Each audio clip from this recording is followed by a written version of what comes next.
ನಮಸ್ಕಾರ ವಿದ್ಯಾರ್ಥಿಗಳೇ. ಆರನೇ ವರ್ಗದ ಕನ್ನಡ ಪಾಠ 8 ಕರ್ನಾಟಕ ಏಕೀಕರಣ. ಕರ್ನಾಟಕ ಏಕೀಕರಣ ಅಂದ್ರೆ ರೀ ಹರಿದು ಹಂಚಿ ಹೋಗಿರುವಂಥ ಕರ್ನಾಟಕವನ್ನು ಒಂದುಗೂಡಿಸುವುದೇ ಕರ್ನಾಟಕ ಏಕೀಕರಣ. ಕರ್ನಾಟಕ ಏಕೀಕರಣ ಏನಾಗಿತ್ತು ರೀ ಕರ್ನಾಟಕ ಏನಾಗಿತ್ತು ರೀ ಮೊದಲ 4 ಭಾಗಗಳಾಗಿ ಅಥವಾ 4 ಸಂಸ್ಥಾನಗಳಾಗಿ ಹರಿದು ಹಂಚಿ ಹೋಗಿರ್ತೈತಿ. ಆ ಕಾರಣಕ್ಕಾಗಿ ಮತ್ತು ನಮ್ಮ ಕನ್ನಡಿಗರೆಲ್ಲ ಏನಾಗಿರ್ತಾರೆ, ಬೇರೆ ಬೇರೆ ಪ್ರಾಂತ್ಯಗಳಲ್ಲಿ ಸಂಸ್ಥಾನಗಳಲ್ಲಿ ಹರಿದು ಹಂಚಿ ಹೋಗಿರ್ತಾರೆ. ಆ ಕಾರಣದಿಂದ ನಮ್ಮ ಕನ್ನಡಿಗರನ್ನು ಒಂದು ಕಡೆ ಅಥವಾ ನಮ್ಮ ಕನ್ನಡಿಗರನ್ನು ಒಂದು ಸೇರಿಸುವ ಸಲುವಾಗಿ ಮಾಡಿದಂಥ ಹೋರಾಟವೇ ಏಕೀಕರಣ. ಆ ಏಕೀಕರಣವನ್ನು ಕರ್ನಾಟಕ ಏಕೀಕರಣ ಅಂತ ಹೇಳಿ ಕರಿತೀವಿ. ಇವತ್ತಿನ ಅವಧಿಯಲ್ಲಿ ನಾವು ಇವತ್ತು ಕರ್ನಾಟಕ ಏಕೀಕರಣವನ್ನು ಯಾವ ರೀತಿ ಮಾಡಿದರು, ಅದರ ಕರ್ನಾಟಕದಲ್ಲಿ ಯಾವ ರೀತಿ ಹೋರಾಟವನ್ನು ಮಾಡಿದರು ಅನ್ನೋದನ್ನು ನಾವು ಇವತ್ತಿನ ಅವಧಿಯಲ್ಲಿ ನೋಡೋಣ. ಪಾಠ ಪ್ರವೇಶ. ಕನ್ನಡ ನಾಡು ಕನ್ನಡಿಗರ ನಾಡು. ಕನ್ನಡ ನಾಡು ಯಾರ್ದು ನಾಡ್ರಿ? ಕನ್ನಡಿಗರ ನಾಡು. ಅದು ಹರಿದು ಚಿಂದಿಯಾದ ಕಾಲ ಹೊಂದಿತ್ತು. ಅದು ಏನಾಗಿತ್ತು ರೀ? ಹರಿದು ಚಿಂದಿಯಾದ ಕಾಲ ಹೊಂದಿತ್ತು. ಅಂದ್ರೆ ರೀ ನಮ್ಮ ಕರ್ನಾಟಕ ಏನಾಗಿತ್ತು ರೀ 4 ಪ್ರಾಂತ್ಯಗಳಾಗಿ ಅಥವಾ 4 ಭಾಗಗಳಾಗಿ ವಿಂಗಡಣೆ ಆಗಿತ್ತು. ಆಗಿರುವಂಥ ಒಂದು ಕಾಲ. ಕನ್ನಡಿಗರು ಚಳುವಳಿಯ ಮೂಲಕ ನ್ಯಾಯ ಪಡೆಯಲು ಹೋರಾಟ ನಡೆಸಿದರು. ಕನ್ನಡಿಗರು ಏನು ಮಾಡಿದ್ರಿ?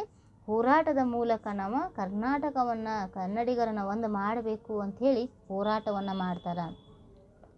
ಅಂದಿನ ಏಕೀಕರಣ ಚಳುವಳಿಯನ್ನು ಇಂದು ನಾವು ಸ್ಮರಿಸಿಕೊಳ್ಳಬೇಕು ಅಂತ ಅವತ್ತು ಮಾಡಿದಂಥ ಕರ್ನಾಟಕ ಏಕೀಕರಣ ಅಥವಾ ಕರ್ನಾಟಕಕ್ಕಾಗಿ ಹೋರಾಟವನ್ನು ಮಾಡಿದಂಥ ಚಳುವಳಿಯನ್ನು ನಾವೇನು ಮಾಡೋಣ ಇವತ್ತೆಲ್ಲರೂ ನೆನಪಿಸಿಕೊಳ್ಳೋಣ. ಕನ್ನಡ ನಾಡಿಗೆ ಇತರ ಭಾಷಿಕರಿಂದ ಪದೇ ಪದೇ ಆಘಾತ ಒದಗಿ ಬಂದಿರುವುದನ್ನು ಗಮನಿಸುತ್ತಾ ಬಂದಿದ್ದೇವೆ. ನಮ್ಮ ಕನ್ನಡ ನಾಡಿಗೆ ಏನೈತೆ ರೀ, ಕನ್ನಡಿಗರಿಂದನೇ ಸಮಸ್ಯೆ ಬರೋಂಗಿಲ್ಲ, ಬೇರೆ ಭಾಷಿಕರಿಂದ ಅಥವಾ ಬೇರೆ ಭಾಷೆಯ ಜನರಿಂದ ಏನಾಗತ್ತೈತೆ ರೀ ನಮ್ಮ ಕನ್ನಡಿಗರ ಮೇಲೆ ಬಹಳಷ್ಟು ಅನ್ಯಾಯ ಆಗ್ತಾನೆ ಬಂದೈತಿ. ಮಾತೃಭಾಷೆಗೆ ಅನ್ಯಾಯವಾದಾಗ ಒಕ್ಕೂರಲಿನಿಂದ ಪ್ರತಿಭಟಿಸಬೇಕು ಎಂಬುದು ಪ್ರಸ್ತುತ ಪಾಠದ ಆಶಯ. ಮಾತೃಭಾಷೆಗೆ ಅಂದ್ರೆ ರೀ ನಮ್ಮ ತನಕ ಯಾವಾಗ ಧಕ್ಕೆ ಬರ್ತೈತಿಲ್ಲ ಅಥವಾ ಧಕ್ಕೆ ಬಂದ ಮೇಲೆ ಅಥವಾ ಧಕ್ಕೆ ಬರೋದಕ್ಕಿಂತ ಮುಂಚಿತವಾಗಿ ನಾವೇನು ಮಾಡ್ಬೇಕು ರೀ? ಹೋರಾಟವನ್ನು ಮಾಡಬೇಕು. ಅದು ಏನು ರೀ? ಒಕ್ಕೂರು ಅಂದ್ರೆ ರೀ ಒಗ್ಗಟ್ಟಿನಿಂದ ಹೋರಾಟವನ್ನು ಮಾಡಬೇಕು ಅಂತಂದು ಹೇಳ್ತಾರೆ. ಅದೇ ರೀತಿ ಯಾವ ರೀತಿ ನಮ್ಮ ಕರ್ನಾಟಕದ ಏಕೀಕರಣವನ್ನು ಹೋರಾಟವನ್ನು ಯಾವ ರೀತಿ ನಮ್ಮ ಕನ್ನಡಿಗರು ಒಗ್ಗಟ್ಟಿನಿಂದ ಮಾಡಿದ್ರು, ಅವರ ಹೋರಾಟದ ಪ್ರತಿಫಲವಾಗಿ ಇಂದು ನಾವು ನಮ್ಮ ಕರ್ನಾಟಕವನ್ನು ಕನ್ನಡಿಗರ ರಾಜ್ಯ ಅಂತ ಹೇಳಿ ಗುರುತಿಸ್ತೀವಿ ಅನ್ನೋದನ್ನು ನಾವು ಇವತ್ತಿನ ಅವಧಿಯಲ್ಲಿ ನೋಡೋಣ. ಪಾಠದ ಸಾರಾಂಶ. ಎಲ್ಲ ಮಕ್ಕಳು ಏನು ಮಾಡಿರಿ, ನಿಮ್ಮ ಪುಸ್ತಕವನ್ನು ತೆಗೆದಿಟ್ಟು ನಾವು ಏನು ಹೇಳಕತ್ತೀನಿ ನೋಡ್ರಿ.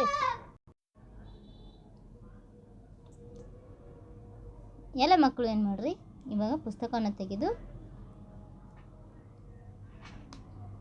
ಪಾಠದ ಸಾರಾಂಶನ ನೋಡೋಣ. ಮಕ್ಕಳೆಲ್ಲ ತರಗತಿ ಕೋಣೆಯಲ್ಲಿ ಕುಳಿತಿದ್ದಾರೆ. ಮಕ್ಕಳೆಲ್ಲ ಏನು ಮಾಡ್ಯಾರ? ತರಗತಿ ಕೋಣೆಯಲ್ಲಿ ಕೂತ್ಕೊಂಡಾರ. ರೇಡಿಯೋ ಸಿದ್ಧವಾಗಿದೆ. ಆವಾಗ ಮೊದಲೇನಿತ್ತು ರೇಡಿಯೋ ಪಾಠ ಅಂಥೇಳಿ ಮಕ್ಕಳಿಗೆಲ್ಲರಿಗೆ ಒಂದು ವಾರದಲ್ಲಿ 2 ಸರ್ತಿ ಇರ್ತಿತ್ತು. ಅದೇ ರೀತಿ ಆವಾಗ ಎಲ್ಲ ಮಕ್ಕಳ ತರಗತಿಯಲ್ಲಿ ಕೂತಿದ್ರು. ಅದು ಏನ್ರಿ ರೇಡಿಯೋ ಪಾಠವನ್ನು ಕೇಳೋಕೆ ಸರ್ ಏನು ಮಾಡಿದ್ರು? ಎಲ್ಲ ವಿದ್ಯಾರ್ಥಿಗಳನ್ನು ಕುಂದಿರ್ಸಿದ್ರು. ಶಿಕ್ಷಕರು, ಮಕ್ಕಳೇ ಇದೀಗ ರೇಡಿಯೋದಲ್ಲಿ ನಮ್ಮ ಕನ್ನಡ ನಾಡು ಹೇಗೆ ಉದಯವಾಯಿತು ಎಂಬುದರ ಬಗ್ಗೆ ಹಿರಿಯರೊಬ್ಬರು ಮಾತನಾಡುತ್ತಾರೆ. ಯಾರೂ ಗಲಾಟೆ ಮಾಡಬಾರದು. ಶಿಕ್ಷಕರೇನು ಹೇಳ್ತಾರೆ? ಮಕ್ಕಳೇ, ನಮ್ಮ ರೇಡಿಯೋದಲ್ಲಿ ಏನು ಬರ್ತೈತೆ ಅಂದರೆ ಇವತ್ತು ನಮ್ಮ ಕನ್ನಡ ನಾಡು ಹೆಂಗೆ ಉದಯವಾಯಿತು ಎಂಬುದ್ರ ಬಗ್ಗೆ ಒಬ್ಬರು ಹಿರಿಯರು ಬಂದು ಅದ್ರ ಬಗ್ಗೆ ಹೇಳ್ತಾರೆ. ಆ ಕಾರಣಕ್ಕಾಗಿ ನೀವು ಯಾರು ಗಲಾಟೆ ಅಂದರೆ ಗದ್ದಲ ಮಾಡಬಾರ್ದು ಅಂತಂದು ಹೇಳ್ತಾರೆ. ಸುಮ್ಮನಿದ್ದು ಆಲಿಸಿರಿ. ಸುಮ್ಮನಿದ್ದು ಏನು ಮಾಡಿರಿ? ಕೇಳ್ರಿ. ಬಳಿಕ ನಿಮ್ಮ ಅನಿಸಿಕೆಗಳನ್ನು ಹೇಳ್ಬೋದು. ಕೇಳಿದ ನಂತರ ರೇಡಿಯೋ ಪಾಠ ಮುಗಿದ ನಂತರ ನಿಮ್ಮ ಅನಿಸಿಕೆಗಳನ್ನು ನೀವು ಹೇಳ್ಬೋದು ಎಂದು ರೇಡಿಯೋ ಕೀಲಿ ತಿರುಗಿಸಿದರು ಅಂಥೇಳಿ ರೇಡಿಯೋವನ್ನು ಏನು ಮಾಡ್ತಾರೆ? ಶುರು ಮಾಡ್ತಾರೆ. ಸರಿಯಾದ ಸಮಯಕ್ಕೆ ರೇಡಿಯೋದಲ್ಲಿ ಆಕಾಶವಾಣಿ ಇದೀಗ ಮಕ್ಕಳ ಕಾರ್ಯಕ್ರಮ. ರೇಡಿಯೋ ಸ್ಟಾರ್ಟ್ ಆದ್ಮೇಲೆ ಏನಾಕೈತಿ ರೀ? ಮೊದಲೇದಾಗಿ ಬರುವಂಥದ್ದು ಆಕಾಶವಾಣಿ ಅಂಥೇಳಿ ಬರ್ತೈತಿ.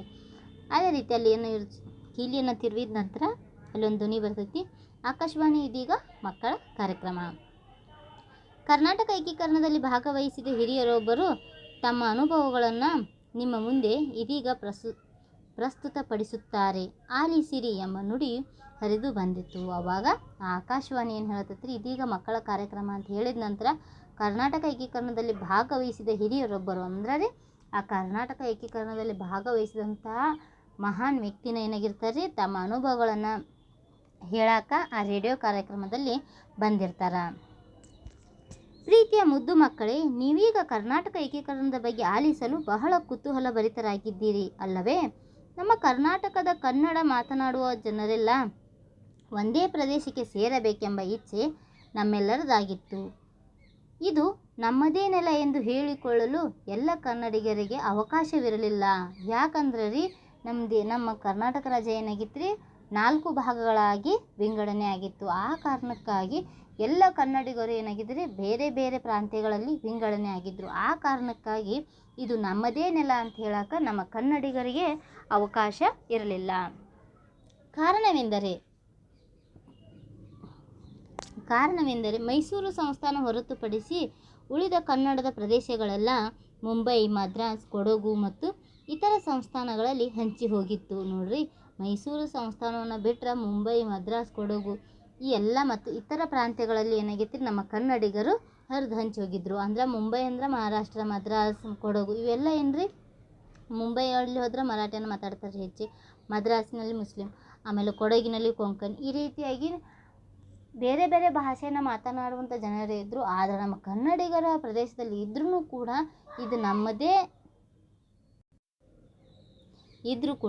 ಇದು ನಮ್ಮದೇ ನೆಲ ಅಂತ ಹೇಳಕ್ಕೆ ನಮ್ಮ ಕನ್ನಡಿಗರಿಗೆ ಅವಕಾಶ ಇದ್ದಿದ್ದಿಲ್ಲ.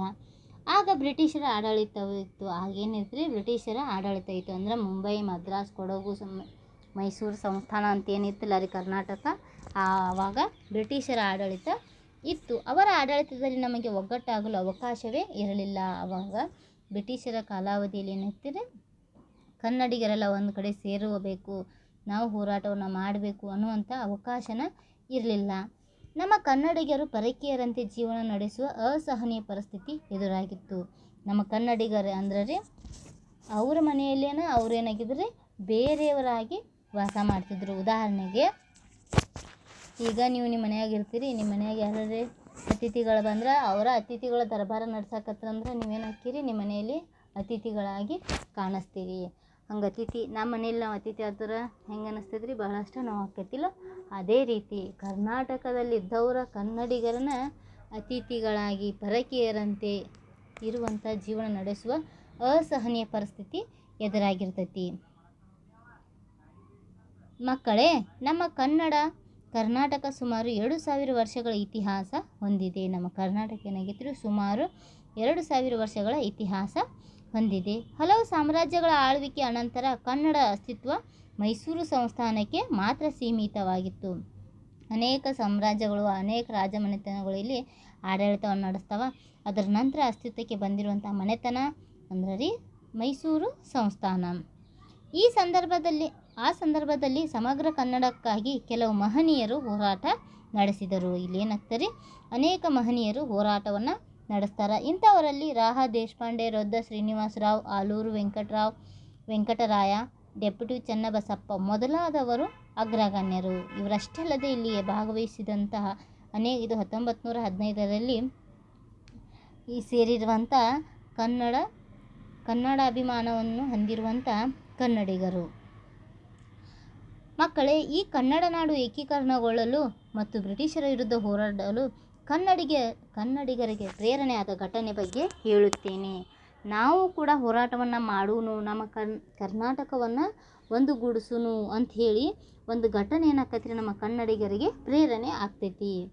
ಬ್ರಿಟಿಷರದು ಒಡೆದು ಆಳುವ ನೀತಿ. ಬ್ರಿಟಿಷರದ್ದು ಎಂಥದಿತ್ತಂದ್ರೆ ಸ್ವಭಾವ, ಅವ್ರ ನೀತಿ ರೀ ಒಡೆದು ಆಳುವ ನೀತಿ. ಒಡೆದು ಆಳುವ ಅಂದ್ರೆ ರೀ, ಈಗ ಸ್ಥಳೀಯ ಅರಸರ ನಡುವೆ ಏನು ಮಾಡಿದ್ರಿ, ಜಗಳ ಹಚ್ಚಿಬಿಡಿದ್ರಿ. ಅಂದರೆ ಇಬ್ಬರ ನಡುವೆ ಜಗಳ ಹಚ್ಚಿ ಮೂರನೇದಾಗಿ ತಾವ ಲಾಭವನ್ನು ಪಡೆದುಕೊಳ್ಳುವಂಥ ನೀತಿ ಬ್ರಿಟಿಷರದಾಗಿತ್ತು.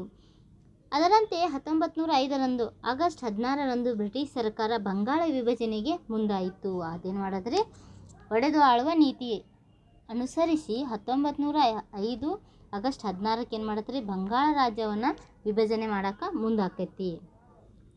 ಇದನ್ನು ಪ್ರತಿಭಟಿಸಿದ ಬಂಗಾಳಿಗರು ವಂಗಭಂಗ ಎನ್ನುವ ಬೃಹತ್ತಾದ ಚಳುವಳಿಯನ್ನು ನಡೆಸಿದರು. ಅವ್ರೇನು ಮಾಡ್ತಾರೆ ರೀ, ಬಂಗಾಳ ರಾಜ್ಯವನ್ನು ವಿಭಜನೆ ಮಾಡಬೇಕು ಅಂತ ಹೇಳಿ ಬ್ರಿಟಿಷರು ಏನು ಮಾಡ್ತಾರೆ, ಉಪಾಯನ ಮಾಡ್ತಾರೆ. ಆದ್ರೆ ಇದನ್ನು ಪ್ರತಿಭಟಿಸಿ ಬಂಗಾಳಿಗರು ಏನು ಮಾಡ್ತಾರೆ, ಹೋರಾಟವನ್ನು ಬೃಹತ್ತಾಗಿರುವಂಥ ಹೋರಾಟವನ್ನು ಮಾಡ್ತಾರೆ. ಆ ಹೋರಾಟನ ಯಾವುದ್ರಿ, ವಂಗಭಂಗ ಚಳುವಳಿ. ಇದಕ್ಕೆ ಈ ವಂಗಭಂಗ ಚಳುವಳಿಗೆ ಸರ್ಕಾರ ಮಣಿದು 1911ರಲ್ಲಿ ಪುನಃ ಬಂಗಾಳವನ್ನು ಒಂದು ಮಾಡಿತ್ತು. ಮತ್ತು ಪುನಃ ಏನು ಮಾಡೋದ್ರಿ, ಅವ್ರು ಏನು ಮಾಡಿರ್ತಾರೆ, 1905 ಆಗಸ್ಟ್ 16ಕ್ಕೆ ಬ್ರಿಟಿಷ್ ಸರ್ಕಾರ ಬಂಗಾಳವನ್ನು ವಿಭಜನೆ ಮಾಡಬೇಕು ಅಂಥೇಳಿ, ವಿಭಜನೆ ಅಂದರೆ ಬಂಗಾಳವನ್ನು 2 ಭಾಗ, ಉತ್ತರ ಬಂಗಾಳ ಪಶ್ಚಿಮ ಬಂಗಾಳ ಅಂಥೇಳಿ 2 ಬಂಗಾಳವನ್ನು ವಿಭಜನೆ ಮಾಡಬೇಕು ಅನ್ನೋದು ಬ್ರಿಟಿಷರದ ಏನೈತೈತಿ ಉಪಾಯ ಆಗಿರ್ತೈತಿ. ಅದನ್ನು ವಿರೋಧಿಸಿ ಬಂಗಾಳಿಗರು ಏನು ಮಾಡ್ತಾರೆ, ಹೋರಾಟವನ್ನು ಮಾಡ್ತಾರೆ. ಆ ಹೋರಾಟಕ್ಕೆ ಮಣಿದಂಥ ಸರ್ಕಾರ 1911ರಲ್ಲಿ ಏನು ಮಾಡತ್ರಿ, ಪುನಃ ಬಂಗಾಳವನ್ನು ಒಂದು ಮಾಡಿತ್ತು. ನೋಡಿ ಮಕ್ಕಳೇ, ಈ ಘಟನೆಯಿಂದ ಪ್ರೇರಿತರಾಗಿ ಕನ್ನಡದ ಕಟ್ಟಾಳುಗಳು ಕನ್ನಡಿಗರನ್ನು ಒಂದು ಮಾಡುವ ಹೋರಾಟವನ್ನು ಪ್ರಾರಂಭಿಸಿದರು. ಇದರಿಂದ ವಂಗಭಂಗ ಚಳುವಳಿನ ಏನಾಗೈತಿ, ವಂಗಭಂಗ ಚಳುವಳಿಯಿಂದ ಬಂಗಾಳಿಗರು ಬಂಗಾಳ ರಾಜ್ಯವನ್ನು ವಿಭಜನೆ ಮಾಡದಂತೆ ತಡೆಗಟ್ಟಿದರು. ನಾವು ಕೂಡ ಒಂದು ಹೋರಾಟವನ್ನು ಮಾಡಬೇಕು, ನಮ್ಮ ಕರ್ನಾಟಕವನ್ನು, ನಮ್ಮ ಕನ್ನಡಿಗರನ್ನು ಒಂದುಗೂಡಿಸ್ಬೇಕು ಅಂಥೇಳಿ ನಮ್ಮ ಕನ್ನಡಿಗರಿಗೆ ಏನಾಗ್ತೈತಿ ರೀ, ಈ ಘಟನೆ ಪ್ರೇರಣೆ ಆಗ್ತೈತಿ. ಇದರಿಂದ ಈ ಘಟನೆಯಿಂದ ಏನಾಗ್ತೈತಿ ರೀ, ಇದಕ್ಕಾಗಿ ಕಾರ್ಯಪ್ರವರ್ತರಾದ ರಾಹ ದೇಶಪಾಂಡೆ ಹಾಗೂ ಸಮಾನ ವಯಸ್ಕ ಕನ್ನಡಿಗರು ಧಾರವಾಡದಲ್ಲಿ 1890ರಲ್ಲಿ ಏನು ಮಾಡ್ತಾರೆ ರೀ, ಕರ್ನಾಟಕ ವಿದ್ಯಾವರ್ಧಕ ಸಂಘವನ್ನು ಸ್ಥಾಪಿಸಿದರು. ಇದು ವಿದ್ಯಾವರ್ಧಕ ಸಂಘ, ಇವರು ರಾಹ ದೇಶಪಾಂಡೆ ಅವರು ಏನು ಮಾಡ್ತಾರೆ, ವಿದ್ಯಾವರ್ಧಕ ಸಂಘವನ್ನು ಸ್ಥಾಪಿಸ್ತಾರೆ. ಈ ಸಂಘವು ಕನ್ನಡದಲ್ಲಿ ಶಿಕ್ಷಣ, ಕನ್ನಡದಲ್ಲಿ ಸ್ವತಂತ್ರ ಕೃತಿಗಳ ರಚನೆ ಹಾಗೂ 1896ರಲ್ಲಿ ವಾಗ್ಭೂಷಣ ಎಂಬ ಮಾಸಪತ್ರಿಕೆಯನ್ನು ಆರಂಭಿಸಿತು. ಇಲ್ಲಿ ಏನು ಮಾಡ್ತಾರೆ, ವಿದ್ಯಾವರ್ಧಕ ಸಂಘದಿಂದ ಅನೇಕ ಪತ್ರಿಕೆಗಳು, ಕೃತಿಗಳು ಕನ್ನಡದಲ್ಲಿ ರಚನೆ ಆಗ್ಬೇಕಂತ ಹೇಳಿ ಈ ಸಂಘ ಘೋಷಣೆಯನ್ನು ಮಾಡ್ತೈತಿ. ಈ ಸಂಘದಿಂದನೇ ಅನೇಕ ಕೃತಿಗಳು ಕೂಡ ಏನಾಗ್ತವೆ, ಸ್ಥಾಪನೆ ಆಗ್ತವೆ, ರಚನೆ ಆಗ್ತವೆ. 1896ರಲ್ಲಿ ವಾಗ್ಭೂಷಣ ಎಂಬ ಮಾಸಪತ್ರಿಕೆಯನ್ನು ಆರಂಭಿಸಿತು. ಇದೇ ವಿದ್ಯಾವರ್ಧಕ ಸಂಘದಿಂದ ಏನು ಮಾಡ್ತಾರೆ, ಒಂದು ಹೊಸ ಮಾಸಪತ್ರಿಕೆಯನ್ನು ಏನು ಮಾಡ್ತಾರೆ, ಪ್ರಾರಂಭಿಸ್ತಾರೆ. ಆ ಮಾಸಪತ್ರಿಕೆ ಯಾವುದ್ರಿ, ವಾಗ್ಭೂಷಣ. ಇದೇ ರೀತಿಯಾಗಿ ಅನೇಕ ಪತ್ರಿಕೆಗಳು ಈ ವಿದ್ಯಾವರ್ಧಕ ಸಂಘದಿಂದ ರಚನೆ ಆಗಕ್ಕೆ ಸಾಧ್ಯ ಆಕೈತಿ. ಇದು ಕನ್ನಡಿಗರೆಲ್ಲ ಒಂದಾಗಲು ಪ್ರೇರಣೆ ನೀಡಿತು. ಆವಾಗ ಪತ್ರಿಕೆಗಳು ಕೂಡ ಸಹಾಯವನ್ನು ಮಾಡ್ತಾವ. ಆ ಪತ್ರಿಕೆಗಳು ಯಾವುವು ಅಂದರೆ ವಿಶ್ವ ಕರ್ನಾಟಕ, ನವ ಕರ್ನಾಟಕ, ವಾಗ್ಭೂಷಣ, ಜಯ ಕರ್ನಾಟಕ, ಸಂಯುಕ್ತ ಕರ್ನಾಟಕ. ಈ ರೀತಿಯಾಗಿ ಏನಾಗ್ತವೆ, ಅನೇಕ ಪತ್ರಿಕೆಗಳು ಕೂಡ ನಮ್ಮ ಕನ್ನಡಿಗರನ್ನು ಒಂದುಗೂಡ್ಸೋಕೆ ಸಹಾಯವನ್ನು ಮಾಡ್ತಾರೆ. ಇದೇ ಸಮಯದಲ್ಲಿ ಏನಾಗ್ತೈತ್ರಿ, ಆಲೂರು ವೆಂಕಟರಾಯ ಅವರು, ಗದಿಗೆಯ ಹೊನ್ನಾಪುರ ಮಠ, ಕಡಪ ರಾಘವೇಂದ್ರ ರಾಯರು ಮುಂತಾದವರು ಸೇರಿಕೊಂಡು 1916ರಲ್ಲಿ ಕರ್ನಾಟಕ ಸಭೆ ಎಂಬ ಸಂಸ್ಥೆಯನ್ನು ಕಟ್ಟಿದರು. ಇವರು ಆಲೂರು ವೆಂಕಟರಾಯ ಅವರನ್ನು ಕರ್ನಾಟಕ ಕುಲಪುರೋಹಿತ ಅಂಥೇಳಿ ಕರಿತೀವಿ. ಯಾಕಂದ್ರೆ ರೀ, ಇವರು ಕರ್ನಾಟಕ ಗತವೈಭವ ಅನ್ನುವಂಥ ಕೃತಿಯನ್ನು ಬರೀತಾರೆ. ಈ ಕೃತಿ ಸ್ವತಃ ಅವರ ಏನು ಮಾಡ್ತಾರೆ, ಈ ಕೃತಿಗಳನ್ನು ತಮ್ಮ ದುಡ್ಡಿನಿಂದ ಪ್ರಕಟ ಮಾಡಿ ಎಲ್ಲ ಕಡೆ ಪ್ರಚಾರವನ್ನು ಮಾಡ್ತಾರೆ. ಆ ಕಾರಣಕ್ಕಾಗಿ ಇವರನ್ನು ಕರ್ನಾಟಕದ ಕುಲಪುರೋಹಿತ ಅಂಥೇಳಿ ಕರಿತೀವಿ. 1916ರಲ್ಲಿ ಕರ್ನಾಟಕ ಸಭೆ ಎಂಬ ಸಂಸ್ಥೆಯನ್ನು ಕಟ್ಟಿದರು. ಇದಕ್ಕೆ ರಾಜಕೀಯ ಬೆಂಬಲವೂ ಇತ್ತು. ಆ ಕಾಲದಲ್ಲಿ ಸ್ವಾತಂತ್ರ್ಯಕ್ಕಾಗಿ ಬ್ರಿಟಿಷರ ವಿರುದ್ಧ ಬಿರುಸಿನ ಚಳುವಳಿ ನಡೆಯಿತು. ಅದರ ನಡುವೆ ನಮ್ಮ ಕರ್ನಾಟಕ ಏಕೀಕರಣ ಚಳುವಳಿಯು ಕಾವು ಪಡೆಯುತ್ತಿತ್ತು. ಈ ಹೋರಾಟದಲ್ಲಿ ನಾನು ಕೂಡ ಪಾಲ್ಗೊಂಡಿದ್ದೆ. ಅಂದರೆ ರೇಡಿಯೋದಲ್ಲಿ ಮಾತನಾಡುವಂಥ ಹಿರಿಯರು ಇರ್ತಾರಲ್ಲ, ಅವ್ರು ಹೇಳ್ತಾರೆ, ಈ ಹೋರಾಟದಲ್ಲಿ ನಾನು ಪಾಲ್ಗೊಂಡಿದ್ದೆ ಅಂತಂದು. ಮಕ್ಕಳೇ, ಕರ್ನಾಟಕ ವಿದ್ಯಾವರ್ಧಕ ಸಂಘ ಆಗ ಮುಂಬೈ ಪ್ರಾಂತ್ಯದ ಧಾರವಾಡದಲ್ಲಿ ಕೆಲಸ ಮಾಡುತ್ತಿತ್ತು. ವಿದ್ಯಾವರ್ಧಕ ಸಂಘ ಹೇಳಿದ್ನಿ, ತೋರಿಸಿನಿಲ್ರಿ. ಈ ವಿದ್ಯಾವರ್ಧಕ ಸಂಘ ಏನು ಮಾಡುತ್ತಿತ್ತು, ಮುಂಬೈ ಪ್ರಾಂತ್ಯದ ಧಾರವಾಡದಲ್ಲಿ ಕೆಲಸ ಮಾಡುತ್ತಿತ್ತು. ದಕ್ಷಿಣ ಭಾಗದಲ್ಲಿ ಅಂದಿನ ಮೈಸೂರು ಸಂಸ್ಥಾನದ ಕೆಲವು ಹಿರಿಯರು, ನಾಲ್ವಡಿ ಕೃಷ್ಣರಾಜ ಒಡೆಯರು ಮತ್ತು ದಿವಾನರಾಗಿದ್ದ ಸರ್ ಎಂ ವಿಶ್ವೇಶ್ವರಯ್ಯನವರು ಕನ್ನಡದ ಬಗ್ಗೆ ಚಿಂತಿಸಿದರು. 1915ರಲ್ಲಿ ಕನ್ನಡ ಸಾಹಿತ್ಯ ಪರಿಷತ್ತು 1915ರಲ್ಲಿ ಕನ್ನಡ ಸಾಹಿತ್ಯ ಪರಿಷತ್ತು ಎಂಬ ಸಂಸ್ಥೆಯನ್ನು ಬೆಂಗಳೂರಿನಲ್ಲಿ ಸ್ಥಾಪಿಸಿದರು. ಸರ್ ಎಂ ವಿಶ್ವೇಶ್ವರಯ್ಯ ಮತ್ತು ನಾಲ್ವಡಿ ಕೃಷ್ಣರಾಜ ಒಡೆಯರು ಕನ್ನಡದ ಬಗ್ಗೆ ಯೋಚನೆಯನ್ನು ಮಾಡಿ ಅವ್ರೇನು ಮಾಡ್ತಾರೆ, ಬೆಂಗಳೂರಿನಾಗ ಒಂದು ಕನ್ನಡದ ಸಂಸ್ಥೆಯನ್ನು ಸ್ಥಾಪನೆ ಮಾಡ್ತಾರೆ. ಅದು ಎಷ್ಟರಲ್ಲಿ? 1915ರಲ್ಲಿ ಕರ್ನಾಟಕ ಸಾಹಿತ್ಯ ಪರಿಷತ್ತು ಅಂತೇಳಿ ಒಂದು ಸಂಸ್ಥೆಯನ್ನು ಸ್ಥಾಪನೆ ಮಾಡ್ತಾರೆ. ಅದು ಮುಂದೆ ಹೋಗಿ ಏನಾಕತ್ತೀರಿ, ಅದನ್ನು ಹೆಸರನ್ನು ಬದಲಾಯಿಸ್ತಾರೆ. ಅದರ 1939ರಲ್ಲಿ ಕರ್ನಾಟಕ ಸಾಹಿತ್ಯ ಪರಿಷತ್ತು ಅನ್ನುವಂಥ ಸಂಸ್ಥೆಯ ಹೆಸರನ್ನು ಮರುನಾಮಕರಣ ಮಾಡ್ತಾರೆ. ಕನ್ನಡ ಸಾಹಿತ್ಯ ಪರಿಷತ್ತು ಅಂಥೇಳಿ ಹೆಸರನ್ನು ಬದಲಾಯಿಸ್ತಾರೆ. ಕನ್ನಡ ನಾಡು ನುಡಿ ಬೆಳವಣಿಗೆ ಸಂರಕ್ಷಣೆ ಮತ್ತು ಕರ್ನಾಟಕ ಏಕೀಕರಣವೇ ಸಾಹಿತ್ಯ ಪರಿಷತ್ತಿನ ಉದ್ದೇಶವಾಗಿತ್ತು. ಈ ಸಾಹಿತ್ಯ ಪರಿಷತ್ತಿನ ಉದ್ದೇಶ ಏನಾಗಿತ್ತು ರೀ? ನಾಡು ನುಡಿ ಬೆಳವಣಿಗೆ ಸಂರಕ್ಷಣೆ ಮತ್ತು ಕರ್ನಾಟಕ ಏಕೀಕರಣವೇ ಕರ್ನಾಟಕವನ್ನು ಒಂದುಗೂಡಿಸುವುದು ಈ ಕನ್ನಡ ಸಾಹಿತ್ಯ ಪರಿಷತ್ತಿನ ಉದ್ದೇಶವಾಗಿತ್ತು. ಕನ್ನಡ ಗ್ರಂಥಗಳ ಪ್ರಕಟಣೆ, ಸಂಶೋಧನೆ, ನಿಘಂಟು ರಚನೆ ಮುಂತಾದ ಸವಾಲುಗಳನ್ನು ಗಟ್ಟಿತನದಿಂದ ಎದುರಿಸಿ ಕನ್ನಡಕ್ಕೊಂದು ನೆಲೆ ಕಲ್ಪಿಸುವಲ್ಲಿ ಸಾಹಿತ್ಯ ಪರಿಷತ್ತಿನ ಸಾಧನೆ ಅಗಾಧವಾದುದು. ಈಗ ಏನು ಮಾಡ್ತಾರೆ, ಸಂಶೋಧನೆಯನ್ನು ಮಾಡುವುದು, ಕನ್ನಡ ಗ್ರಂಥಗಳ ಪ್ರಕಟಣೆಯನ್ನು ಮಾಡೋದು, ಆಮೇಲೆ ನಿಘಂಟು ಅಂದರೆ ಡಿಕ್ಷನರಿಗಳನ್ನು ರಚನೆ ಮಾಡುವುದು, ಕನ್ನಡದಲ್ಲಿಯ ನಿಘಂಟುಗಳನ್ನು ರಚನೆ ಮಾಡುವುದು. ಈ ರೀತಿಯಾಗಿ ಕನ್ನಡ ಸಾಹಿತ್ಯ ಪರಿಷತ್ತು ಏನು ಮಾಡ್ತಾರೆ, ತನ್ನದೇ ಆಗಿರುವಂಥ ಹೋರಾಟವನ್ನು ಮಾಡಿತು. ಕನ್ನಡ ಮನೆ ಮುಟ್ಟಲು ಕನ್ನಡ ಸಾಹಿತ್ಯ ಸಮ್ಮೇಳನಗಳನ್ನು ಆಯೋಜಿಸಲು ಕನ್ನಡಿಗರು ಒಂದುಗೂಡಿಸಿ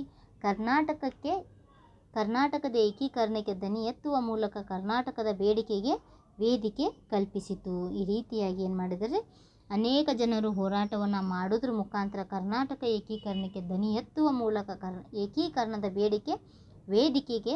ವೇದಿಕೆ ಕಲ್ಪಿಸಿತು. ಮಕ್ಕಳೇ, 1924ರಲ್ಲಿ ಬೆಳಗಾವಿಗೆ ಮಹಾತ್ಮ ಗಾಂಧೀಜಿಯವರು ಆಗಮಿಸಿದರು. ಅವರ ಅಧ್ಯಕ್ಷತೆಯಲ್ಲಿ ರಾಷ್ಟ್ರೀಯ ಕಾಂಗ್ರೆಸ್ಸಿನ ಮಹಾ ಅಧಿವೇಶನ ನಡೆಯಿತು. ದೇಸಿ ಭಾಷೆಗಳನ್ನು ಆಧರಿಸಿ ಪ್ರಾಂತ್ಯಗಳ ವಿಂಗಡಣೆ ಆಗಬೇಕು. ಇವರೇನು ಹೇಳಿದ್ರಿ, ಒಂದು ಕಾಂಗ್ರೆಸ್ ಅಧಿವೇಶನ ಆಕೈತಿ. ಅದು ಎಷ್ಟರಲ್ಲಿ?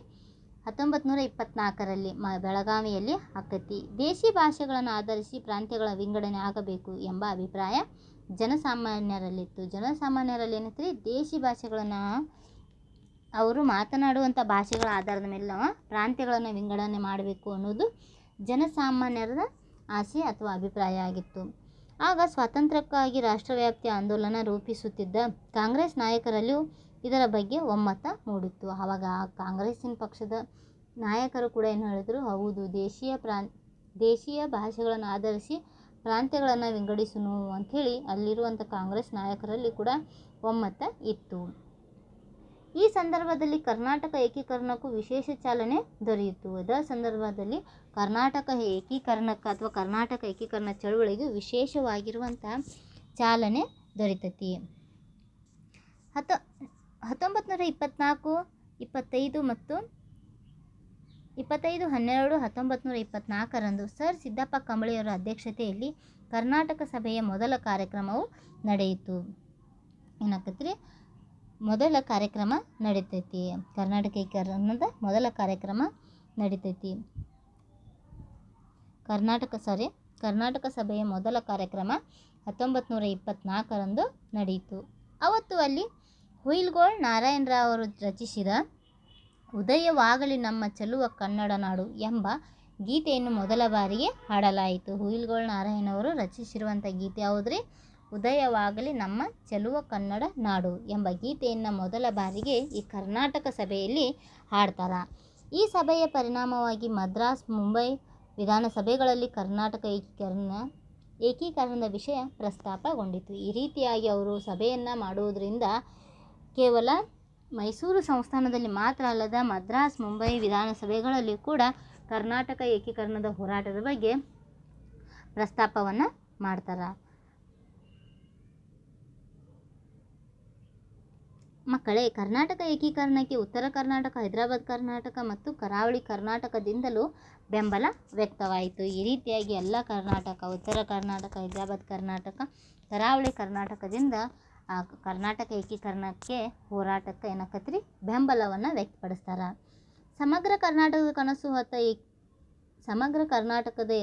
ಕನಸು ಹೊತ್ತ ಏಕೀಕರಣ ಚಳವಳಿ ಕೆಲವು ವರ್ಷಗಳಲ್ಲಿ ಹೊಸ ರೂಪ ಪಡೆದುಕೊಂಡಿತ್ತು. ಹೋರಾಟಗಾರರ ಸಂಖ್ಯೆ ಹೆಚ್ಚಿಸಿಕೊಂಡಿತು. ನಾಯಕರ ಸಂಖ್ಯೆ 100ಕ್ಕೂ ಮಿಕ್ಕಿತು. ಇದರ ಫಲವಾಗಿ ಮದ್ರಾಸ್ ಮತ್ತು ಮುಂಬೈ ಪ್ರಾಂತ್ಯಗಳಲ್ಲಿ ಚಳುವಳಿ ಬಿರುಸುಗೊಂಡಿತು. ಅದೇ ರೀತಿ ಕೇವಲ ಮೈಸೂರು ಸಂಸ್ಥಾನದಲ್ಲಿ ಮಾತ್ರ ಈ ಹೋರಾಟ ಬಿರುಸಾಗಲಿಲ್ಲ. ಮತ್ತೆ ಏನಾಯ್ತು ರೀ, ಮುಂಬೈ ಮತ್ತು ಮದ್ರಾಸ್ ಪ್ರಾಂತ್ಯಗಳಲ್ಲಿ ಕರ್ನಾಟಕ ಏಕೀಕರಣ ಚಳುವಳಿಯನ್ನು ಕನ್ನಡಿಗರು ಏನು ಮಾಡಿದ್ರಿ, ಜೋರಾಗಿನ ಮುಂಬೈ ಮತ್ತು ಮದ್ರಾಸ್ಗಳಲ್ಲಿ ಮಾಡ್ತಾರೆ. ಹೀಗೆ ಚಳುವಳಿ ಮುಂದುವರಿಯಿತು. 1947ರಲ್ಲಿ ದೇಶಕ್ಕೆ ಸ್ವಾತಂತ್ರ್ಯ ಬಂದಿತ್ತು. ಈಗ ಹೋರಾಟವನ್ನು ಮಾಡ್ತಾ 1947ರಲ್ಲಿ ಏನಾಯ್ತು, ನಮ್ಮ ದೇಶಕ್ಕೆ ಸ್ವಾತಂತ್ರ್ಯ ಬರ್ತೈತಿ. ಅನಂತರ ಭಾರತ ಸರ್ಕಾರವು ಭಾಷಾವಾರು ಪ್ರಾಂತ್ಯಗಳ ರಚನೆಗೆ ನಿರ್ಧರಿಸಿತ್ತು. ಆವಾಗ ನಮ್ಮ ಭಾರತಕ್ಕೆ ಸ್ವಾತಂತ್ರ್ಯ ಯಾವಾಗ ಸಿಕ್ಕಿತ್ತಲ್ಲ, ಅದೇನು ಮಾಡ್ತಾರೆ, ನಮ್ಮ ಸರ್ಕಾರ ಭಾಷೆಗಳ ಮೇಲೆ ಪ್ರಾಂತ್ಯಗಳನ್ನು ರಚನೆ ಮಾಡೋಕ್ಕೆ ನಿರ್ಧಾರ ಮಾಡಿತು. ಅದರಂತೆ ಬೇರೆ ಬೇರೆ ಪ್ರಾಂತ್ಯಗಳಲ್ಲಿ ಹೆಂಚಿ ಹೋಗಿದ್ದ ಕನ್ನಡಿಗರು 1956 ನವೆಂಬರ್ 1ರಂದು ಒಂದೇ ರಾಜ್ಯದ ಆಡಳಿತ ವ್ಯಾಪ್ತಿಗೆ